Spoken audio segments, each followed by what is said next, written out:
Hi everyone, it's Mr. Razika, and this lesson today is to show you guys how to use a Punnett square to predict the genotypic and phenotypic outcomes of a given cross. And like a lot of things, we're going to start real simple. We're going to start with the simplest type of problem, which is called a mono-hybrid cross. And there's two parts to that, mono and hybrid. Mono means one, and hybrid is a cross between two different individuals that have mated. So we could be talking about pea plants, or we could be talking about dogs or people or whatever. But the point is, it's looking at one trait at a time.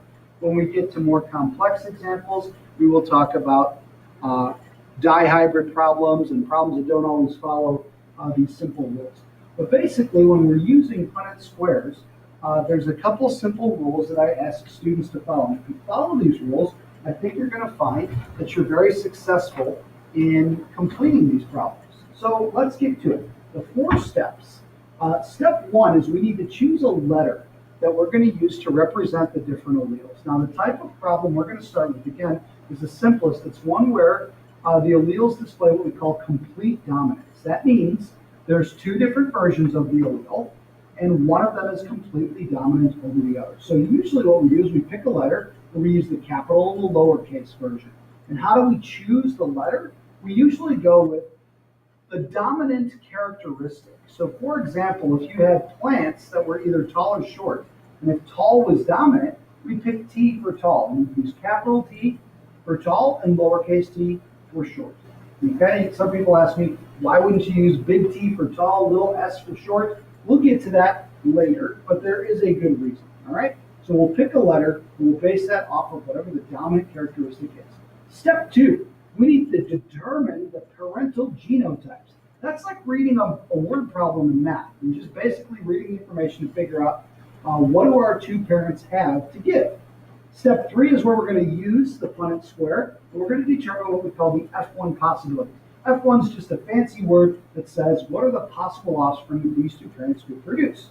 And then finally, we're going to calculate the genotypic and phenotypic probabilities, and I'll show you how to do that. That's basically reading the results of your square. Okay? So if you need to pause the tape now and get these down in your notes, these are the 4 steps I want you to follow, and then we'll pick up with an actual problem.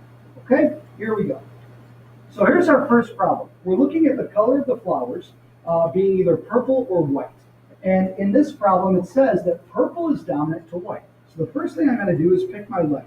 I'm going to choose capital P to represent the purple allele, and I'm going to use lowercase p to represent the white allele. Okay? So we've got our system. That's step 1. Step 2 is figure out what our parental genotypes are. So what are the 2 parent plants going to have as far as their genes? It says cross a homozygous purple plant. That tells me 2 things. The first important part, homozygous. We've learned this word. It means that both letters will be the same. Well, if it's purple, it has to have a capital P, and if it's homozygous, it would have to look like this, 2 capital P's. Then it says to cross that with a white plant. Now, it doesn't say anything about homozygous or heterozygous, but if you remember, white is recessive. The only way for the plant to show the recessive characteristic is if there's no dominant allele present, which means it has to look like this, 2 lowercase p's, okay? Step 3, now that we know what our parents are, we need to put their letters above and to the side on our Punnett square, all right? Now, it does not matter where I put the capital letters. I could put them on the top or on the side, it makes no difference, or where I put the second parent letters, the recessive letters, okay? As long as I have 1 letter above each row, or above each column and 1 letter to the side of each row, okay?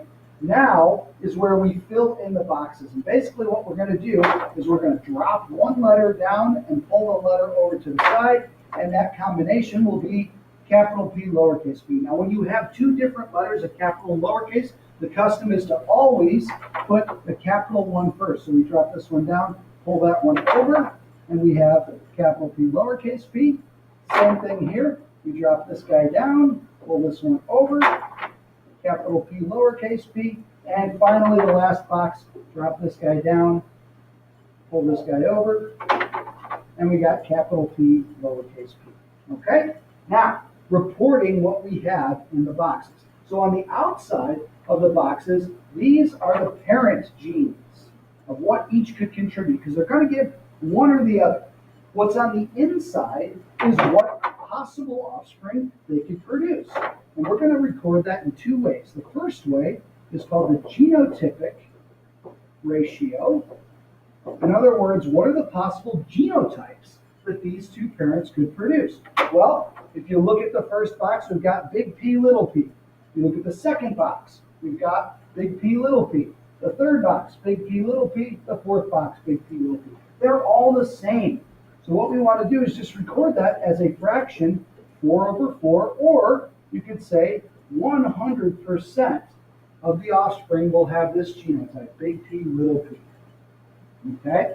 And then finally, the last thing we want to know is our phenotypic ratios. And that's, well, what do they look like? All right? So if you had a big P and a little p, since big P purple is dominant over white, these plants would all be purple. And again, we can leave this as 4/4, or we could say 100%. I don't care if you use fractions or percentages. It's the same thing to me as long as the numbers are correct. And a lot of people will ask, well, should we reduce those fractions? You can, but I think when we get to the more complex problems, you'll find that it's actually easier to keep track if we do not reduce your fractions. Okay? So we have another problem that follows up with this one coming up on the next slide. You can do this one for practice, and we will work on more of these tomorrow.